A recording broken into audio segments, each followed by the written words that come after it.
আমাদের ব্যস্ততম নগরী ঢাকা। আর আপনি দেখেন উপরে কিন্তু ফুটওভার ব্রিজ আছে। একজন স্টুডেন্ট ভার্সিটির বলেন, কলেজের বলেন বা স্কুলের বলেন, এখানে দেখেন আপনি নানা রকম মানুষ দেখবেন। বয়স্ক বলেন বা মধ্যবয়স্ক বলেন, সবাই কিন্তু রাস্তা পারাপার হচ্ছে। মানে মনে হচ্ছে যে মানুষের মেলা এখানে। অথচ উপরে এত বড় একটা ফুটওভার ব্রিজ আছে।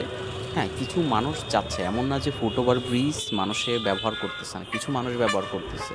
বাট পরিসংখ্যান অনুযায়ী আপনি যদি বিবেচনা করেন তাহলে আপনি দেখবেন যে প্রায় 60% মানুষই দেখা গেছে আপনার মানে নিচ দিয়া হাঁটাচলা করতেছে। মানে একটু খেয়াল করে আপনি দেখবেন মানে এই কারণটাতে কি পরিমাণ অ্যাক্সিডেন্ট হচ্ছে।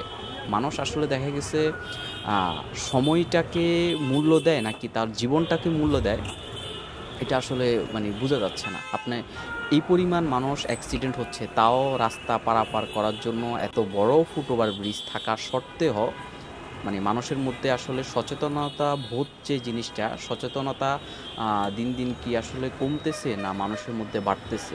একজন সুস্থ সচেতন নাগরিক হিসাবে মানুষের প্রয়োজন হচ্ছে আপনি যখন রাস্তা পারাপার হবেন, যদি ফুটওভার ব্রিজ থাকে অবশ্যই আপনি সেটা আপনার ব্যবহার করা উচিত। কারণ আপনার নিজের জন্য ভালো, আর আরেকজন মানে যে ব্যক্তি গাড়ি চালাচ্ছে তার জন্য ভালো।